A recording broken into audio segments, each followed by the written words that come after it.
رب العالمين والعاقبة للمتقين والصلاة والسلام على سيد الأنبياء والمرسلين. قال الله تعالى وتبارك في القرآن المجيد والفرقان الحميد. بسم الله الرحمن الرحيم. وأنتم الأعلون إن كنتم مؤمنين. صدق الله مولانا العظيم. قال الله تعالى وتبارك في شان حبيبه مخبرا وآمرا إن الله وملائكته يصلون على النبي يا أيها الذين آمنوا صلوا عليه وسلموا تسليما. الصلاة والسلام عليك يا رسول الله وعلى آلك وأصحابك يا محبوب رب العالمين. تمام حمد و ثنا تعریف و توصیف اللہ جل مجدہ الکریم کی ذات بابرکات کے لیے جو خالق کائنات بھی ہے اور مالک شش جہات بھی. اللہ جل وعلا کی حمد و ثنا کے بعد حضور نبی اکرم شفیع امم رسول محتشم نبی مکرم صلی اللہ علیہ وسلم کے حضور ناز میں اپنی عقیدتوں، ارادتوں، محبتوں اور نیازمندیوں کا خراج پیش کرنے کے بعد عالی مرتبت ذی وقار محترم محتشم سامعین، السلام علیکم ورحمۃ اللہ وبرکاتہ. آج کی گفتگو کا عنوان ہے زوال بندہ مومن کا بے زری سے نہیں. امت مسلمہ کئی صدیوں سے زوال و انحطاط کی زندگی بسر کر رہی ہے. عرب عجم میں امت مسلمہ کو ذبح کیا جا رہا ہے. کابل، قندھار، قلعہ جنگی، دشت لیلا، تورا بورا، تقریر، موصل، بغداد، القدس، کشمیر، غزہ، آذربائیجان، صومالیہ، جہاں جہاں بھی پشت و خون ہو رہا ہے وہ امت مسلمہ کا ہو رہا ہے. صابرہ اور شتیلا کے کیمپوں میں قیدی ہمارے ہیں. گوانٹا ناموبے کے جیل خانوں کی سلاخوں کے پیچھے تڑپتے ہوئے زندگی بسر کرنے والے مجبور لوگ اس امت کے ہیں. ابو غریب جیل کے اندر سسک سسک کے زندگی کی سانسیں پوری کرنے والے امت مسلمہ کے بیٹے ہیں. عافیہ صدیقی اس قوم کی بیٹی ہے. ام احمد میری قوم کی بیٹی ہے. اس امت کو جس اذیت ناک لمحوں سے گزرنا پڑ رہا ہے وہ کسی سے مخفی نہیں. اب برما میں جو حالات ہیں وہ بھی آپ دیکھ رہے ہیں. امت مسلمہ جتنی عددی کثرت اس وقت رکھتی ہے اس سے قبل یہ تعداد بھی اس کی نہیں ہوئی. دنیا کی 6.25 ارب آبادی میں سے 1 ارب 40 کروڑ اہل دین، اہل ایمان، اہل اسلام، حضور کی غلامی کا دم بھرنے والے مسلمان ہیں. 56-57 باقاعدہ اسلامی حکومتیں ہیں. خیر سے ہم ایٹمی طاقت بھی ہیں. ہمارے پاس وسائل کی کمی بھی نہیں. تیل کے بڑے ذخائر ہمارے پاس ہیں. زرعی ملک ہیں. لیکن اس کے باوجود دنیا کے اوپر جو ذلت، جو پستی، جو زبوں حالی کا ہمیں منہ دیکھنا پڑ رہا ہے تاریخ عالم میں اس کی کوئی دوسری مثال نہیں ہے. امت مسلمہ کو دیوار کے ساتھ لگایا جا چکا ہے. ہمارے اوپر جو 56-57 اسلامی ملکوں کے حکمران ہیں وہ مغرب کے ایجنٹ ہیں. امت مسلمہ کا خون رس رہا ہے. اتنے مسائل ہیں کہ اگر ان مسائل کو چھیڑ کے بیٹھ جائیں تو اس کو گنتے گنتے یہ وقت گزر جائے. امت مسلمہ اس کار مذلت میں کیوں گری ہے؟ آج کے تجزیہ نگار یہ کہتے ہیں کہ ہم مادی طور پہ دنیا سے بہت پیچھے رہ گئے، اس لیے آج ہم دنیا کے اوپر رسوا ہو رہے ہیں. ہم وہ ایجادات نہیں کر رہے ہیں جو دوسری قومیں کر رہی ہیں. ہمارے پاس معاشی وسائل وہ نہیں ہیں جو دوسری قوموں کے پاس ہیں. علامہ اقبال نے امت کے اس دکھڑے کو بڑی دیر قبل بیان کیا، اور اقبال ایسا شخص ہے جس کو حکیم الامت کہتے ہیں. امت کے درد کو بھی جانتا ہے، مرض کو بھی جانتا ہے، علاج کو بھی جانتا ہے. امت اس قار مذلت میں کیوں گری اور اس رسوائی کا شکار کیوں ہوئی؟ اقبال کہتا ہے کہ زوال بندہ مومن کا بے زری سے نہیں. اس کو اگر یہ سمجھا جائے کہ دولت کی قلت سے ہم رسوا ہو رہے ہیں تو یہ کوئی بات نہیں ہے. اگرچہ اس دور میں معیشت ایک اہم چیز ہے، جو لوگ معاشی طور پہ پسماندہ ہوتے ہیں اس معاشرے میں ان کو خاطر خواہ توجہ نہیں دی جاتی، لیکن امت مسلم کے زوال کا سبب مادیت نہیں ہے، اس لیے کہ اس کی بنیادیں مادیت سے مضبوط نہیں کی گئی ہیں، اس کی بنیادوں میں روحانیت رکھی گئی ہے. اس کے زوال کا سبب دین سے دوری ہے.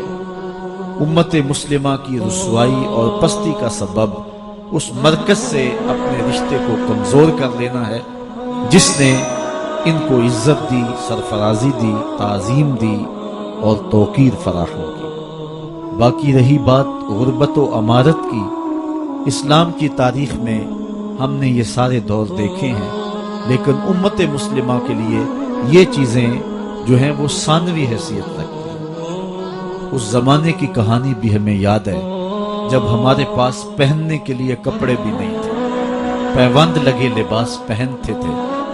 وہ وقت بھی ہمیں یاد ہے جب ہمارے پاس 2 گھوڑے تھے، 6 زرہیں تھیں، 8 تلواریں تھیں، 70 اونٹ تھے، اور ہمارے مقابلے کے اندر جو دشمن آیا تھا ان کے پاس 100 زرہ پوش نوجوان تھا. 950 کی تعداد کے اندر ان کا لشکر تھا. ان کے پاس گانے والی رنڈیاں بھی تھیں اور داد عیش دینے والے ان کے پاس نغمے اور مضراب بھی تھے. کھانے پینے کے سامان بھی وافر تھے. ادھر فاقہ مست لوگ جس کھجور کو چوس کے روزہ رکھتے تھے اسی کھجور کو چوس کے روزہ افطار کرتے تھے. کیا بلال امیر تھا؟ کیا سلمان فارسی امیر تھا؟ کیا ابو ذر غفاری کسی امیر شخص کا نام ہے؟ کیا بدن کے اوپر پیوند لگے لباس پہننے والے وہ فاقہ مست کیا امراء کی فہرست میں آتے تھے؟ ہمیں تو وہ کہانی بھی اسلام کی غربت کی یاد آتی ہے کہ جب احد کے اندر 70 شہیدوں کے لاشیں پڑے ہوئے ہیں تو حضرت صفیہ حضور کی پھپھی اپنے بھائی حمزہ کے لیے 2 چادریں لے کر کے کفن کی آتی ہے. تو حضور علیہ السلام نے فرمایا کہ جس قبر میں حمزہ کو دفن کیا جائے اسی قبر میں مصعب بن عمیر کو بھی کفن دیا جائے اور دفن کیا جائے. اور کہا میرے چچا کے لیے اس کی جو بہن میری پھپھو جو 2 چادریں لے آئی ہے، کہا 1 چادر ہم مصعب بن عمیر کو دیں گے. یہ مصعب بن عمیر کون ہے؟ تاریخ پڑھو، کتنی دل آویز تاریخ ہے. مکے میں ایک امیر ترین خاتون ہے جس کے بیٹے کا نام مصعب ہے، اور وہ اپنے بیٹے کو اتنا خوبصورت لباس پہناتی ہے اور اتنے خوبصورت خوشبو اور عطر اس کو لگاتی ہے کہ مصعب بن عمیر جن گلیوں سے گزرتے تھے دیر تک وہ گلیاں مہکتی رہتی تھی. لوگ کہتے تھے یہاں سے مصعب گزر کے گیا ہوگا اس لیے یہ گلیاں مہک رہی ہیں. اچھا پھر مصعب پہ نظر پڑتی ہے میرے محمد عربی کی تو مصعب بن عمیر حضور کی زلفوں کا اسیر ہو جاتا ہے. ماں کافرہ ہے، جب پتہ چلتا ہے تو اس کا لباس بھی چھین لیتی ہے، سہولتیں اور آسودگیاں بھی واپس لے لیتی ہے. پھر وہ وقت بھی آیا کہ مصعب بن عمیر حبشہ کی جانب ہجرت کر جاتے ہیں. مکے کے حالات کچھ تھوڑے سے خوشگوار نظر آئے تو وہ حبشہ سے واپس مکے جب پلٹے تو ان کے بدن پہ جو چادر تھی وہ جگہ جگہ سے پھٹی ہوئی تھی. میرے آقا کریم علیہ السلام نے دیکھا تو حضور کی آنکھوں میں آنسو ٹپکنے لگے. کہا یہ وہی مصعب ہے جو اتنا خوشپوش نوجوان تھا کہ میں نے پورے مکے میں اس سے خوبصورت لباس پہننے والا کوئی دوسرا شخص نہیں دیکھا، اور آج میرے مصعب کو پہننے کے لیے جو چادر میسر ہے وہ بھی جگہ جگہ سے پھٹی ہوئی ہے۔ یہ اسلام کی غربت کی کہانی ہے، اور آج احد میں یہی مصعب بن عمیر شہید ہو جاتے ہیں اور ان کے لیے کفن بھی دستیاب نہیں ہے۔ حضور نے کہا جو میرے چچا کے لیے 2 چادریں لائی ہیں ان میں سے ایک کا کفن مصعب کو دے دو نا، اور دوسری چادر سے کفن میرے چچا کو دے دیا جائے۔ اچھا، حضرت مصعب کے لیے بڑی چادر رکھ دی گئی، اور حضرت امیر حمزہ کے لیے جو چادر تھی وہ چھوٹی تھی۔ اگر سر ڈھانپتے تھے تو پاؤں ننگے ہو جاتے، اگر پاؤں ڈھانپتے تھے تو سر ننگا ہو جاتا۔ حضور نے فرمایا میرے چچا کا سر ڈھانپ دو اور پاؤں کے اوپر اذخر نامی گھاس ڈال دو۔ میں یہ اسلام کی غربت کی کہانی تمہیں سنا رہا ہوں، جب میرے رسول کے چچا کے لیے پورے کفن کا ٹکڑا بھی دستیاب نہیں تھا، اسلام اس وقت بھی عزت پا گیا تھا، اسلام اس وقت بھی ذلیل نہیں تھا، اسلام اس وقت بھی سر بلند تھا، اور اسلام اس وقت بھی عزتوں کی مسند پہ تھا۔ یہ اسلام کا وہ دور ہے کہ جب حضور مسجد نبوی سے باہر نکلتے ہیں تو آگے حضرت عمر و ابو بکر رضی اللہ تعالی عنہما کھڑے ہیں، چہرے کے اوپر عجیب اداسی ہے۔ کہا عمر، ابو بکر اس وقت کیوں کھڑے ہو؟ عرض کی حضور بھوک نے گھر میں ٹکنے نہیں دیا، ہم نے چاہا حضور کا چہرہ دیکھ لیں تو کچھ پیاس بجھ جائے، کچھ بھوک مٹ جائے۔ حضور نے فرمایا میرا حال بھی یہی ہے، جس چیز نے تجھے گھروں سے نکالا ہے وہی چیز مجھے گھر سے نکال لائی ہے۔ چلتے ہوئے حضرت ابو ایوب انصاری کے گھر کے قریب سے گزرے،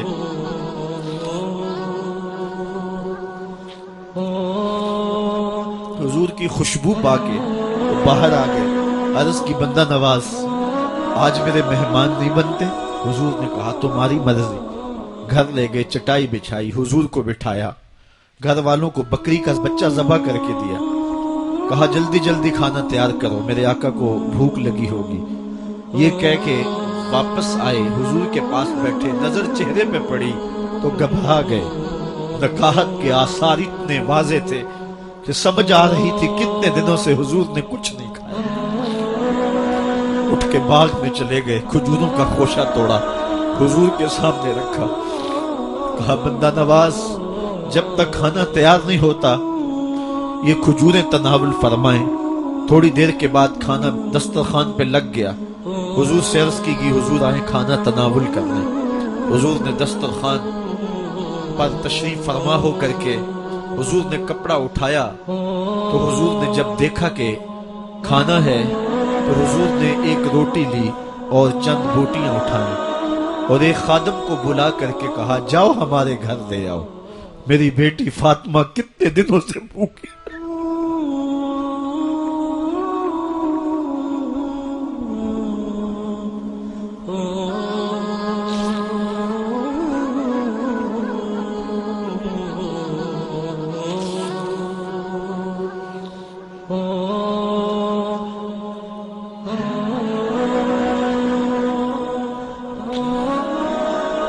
جاؤ ہمارے گھر لے آؤ، میری فاطمہ کتنے دنوں سے بھوکی بیٹھی ہوئی ہے، مال کے کونین ہیں گو پاس کچھ رکھتے نہیں، دو جہاں کی نعمتیں ہیں ان کے خالی ہاتھ میں۔ آپ کو پتا ہوگا کہ جب میرے رسول کا انتقال ہوا ہے، حضور کا وصال ہوا ہے، تو حضور کی ایک زرہ ایک یہودی کے گھر میں گروی رکھی ہوئی تھی، حضور نے زرہ رکھ کر کے اس سے قرض لیا ہوا تھا۔ یہ اسلام کی غربت کی کہانی ہے، اور پھر اللہ نے اسلام کو امارت کے رنگ بھی دیے۔ آؤ تمہیں کہانی سناؤں، حضرت عدی بن حاتم روایت کرتے ہیں، صحیح بخاری میں روایت ہے۔ یہ حاتم تائی کے بیٹے ہیں، کہتے ہیں میں حضور کی خدمت میں حاضر ہوا، ایک شخص آیا کہنے لگا حضور غربت نے میرا برا حال کر دیا، اور اس نے شکایت کی غربت کی، پسماندگی کی اور اپنی معاشی بدحالی کی۔ پھر ایک شخص آیا کہنے لگا حضور میرے پاس دولت تو ہے لیکن میں نے جس منزل پہ جانا ہے راستہ پر خطر ہے، تو میرے لیے کیا حکم ہے کہ میں کیسے راستہ طے کروں؟ تو یہ دو لوگوں نے یہ باتیں کی تو حضرت عدی کہتے ہیں کہ حضور نے روئے سخن میری جانب موڑا اور میری جانب مخاطب ہو کے کہا عدی تو نے ہیرا دیکھا ہے؟ عدی کہتے ہیں میں نے عرض کی حضور دیکھا نہیں سنا ہے، ہیرا یہ شہر ہے عراق کا۔ تو حضور نے فرمایا عدی تو نے ہیرا دیکھا ہے؟ میں نے کہا نہیں حضور دیکھا نہیں، اس کا تذکرہ سنا ہے۔ فرمایا عدی اگر اللہ تجھے زندگی کی مہلت دے تو ہیرا سے ایک خاتون چلے گی، تو اپنی آنکھوں سے دیکھے گا اور مکے تک پہنچے گی اور اللہ کے گھر کعبہ کا طواف کرے گی اور اس کو ہیرا سے لے کر کے مکے تک اللہ کے علاوہ کسی کا ڈر نہیں ہوگا۔ کہتے ہیں کہ میں نے دل میں کہا کہ پھر بنو طے کے ڈاکو مر گئے ہوں گے جنہوں نے عرب کے اوپر روب ڈال رکھا ہے، تو وہ تو پھر ختم ہو گئے ہوں گے۔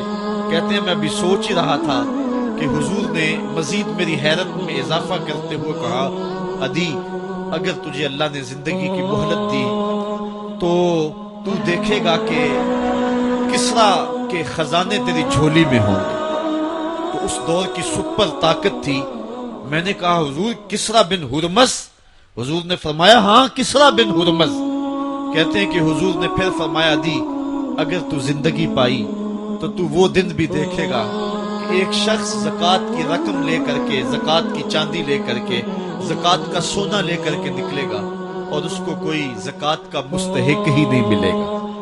حضرت عدی بن حاتم کہتے ہیں کہ پھر میں نے وہ منظر اپنی آنکھوں سے دیکھا کہ ہیرا سے خاتون چلی اور مکے تک پہنچی اور امن ایسا تھا کہ اس کو اللہ کے علاوہ کسی کا ڈر نہیں تھا۔ پھر وہ لمحے بھی میں نے دیکھے کہ کسرا بن ہرمز کے خزانے مسجد نبوی کے باہر پڑے ہوئے ہیں۔ تو کہتے ہیں تیسری چیز میں دیکھ نہ سکا اور میں نے لوگوں کو کہا کہ یہ میں تو نہیں دیکھ سکا، میری شاید زندگی وفا نہ کرے، اور اگر تمہاری زندگی وفا کرے تو تم دیکھنا میرے آقا نے جو فرمایا تو دو باتیں تو پوری ہو گئی ہیں اور تیسری بات تم دیکھ لو گے۔ حضرت یحییٰ بن سعید فرماتے ہیں کہ حضرت عمر بن عبدالعزیز کا زمانہ تھا اور انہوں نے مجھے افریقہ کی جانب زکوٰۃ وصول کرنے کے لیے بھیجا۔ میں وہاں سے زکوٰۃ وصول کی اور پھر میں زکوٰۃ لینے والے مستحقین کو ڈھونڈنے لگا۔ وہ کہتے ہیں مجھے کوئی مستحق نہ ملا۔ پھر میں غلام پکڑتا اور اس کے پیسے دے کے اس کو آزاد کرواتا چلا جاتا۔ حضرت عمر بن عبدالعزیز کا زمانہ ہے کہ گورنر ہے عراق کا، وہ حضرت عمر بن عبدالعزیز کو لکھتا ہے کہ اتنی رقم ہے اس کا کیا کرنا ہے؟ تو عمر بن عبدالعزیز کہتے ہیں رقم لے کے یہاں نہ آنا، وہاں عراق کے لوگوں میں بانٹ دو، جو زکوٰۃ کے مستحق ہیں ان کو تقسیم کر دو۔ تو گورنر لکھتا ہے جو مستحق ہے ان کو دے دی، اب کوئی مستحق نہیں رہا تو میں کیا کروں؟ حضرت عمر بن عبدالعزیز کہتے ہیں جو مقروض ہیں ان کا قرض اتار دو۔ تو کہتے ہیں کہ ہاں قرض بھی میں نے اتار دیا ہے، رقم پھر بھی بچ رہی ہے، کیا کروں؟ تو حضرت عمر بن عبدالعزیز نے پھر لکھا جو شخص شادی کرنا چاہتے ہیں ان کا حق مہر ادا کر دو۔ میں نے کہا کہ وہ بھی کر دیا ہے، رقم پھر بھی بچ گئی، اب کیا کروں؟ تو حضرت عمر بن عبدالعزیز نے مجھے لکھا کہ جو غیر مسلم ہیں جنہوں نے ٹیکس دیا ہوا ہے، جتنا ٹیکس دیا ہے اس سے دگنے پیسے ان کو قرضے میں دے دو اور ان کو کہو جاؤ اس کا کاروبار کرو، کھیتی باڑی کرو، اور ساتھ میں یہ بھی کہہ دینا قرض کی فکر نہ کرنا اور زیادہ اس میں پریشان نہ ہونا، جب دے سکو گے دے دینا۔ یہ دور بھی پھر اسلام نے دیکھا اور یہ گھڑیاں بھی دیکھی جب چیتھڑے پہنے ہوئے تھے، جب پیود لگے لباس پہنے تھے، جب پیٹ میں ڈالنے کے لقمہ بھی نہیں تھا، اللہ کا دین اس وقت بھی غالب تھا، اور جب گلیوں کے اندر ریشم بکھرا ہوا ہوتا تھا کوئی اٹھانے والا نہیں تھا، دین اس وقت بھی غالب تھا۔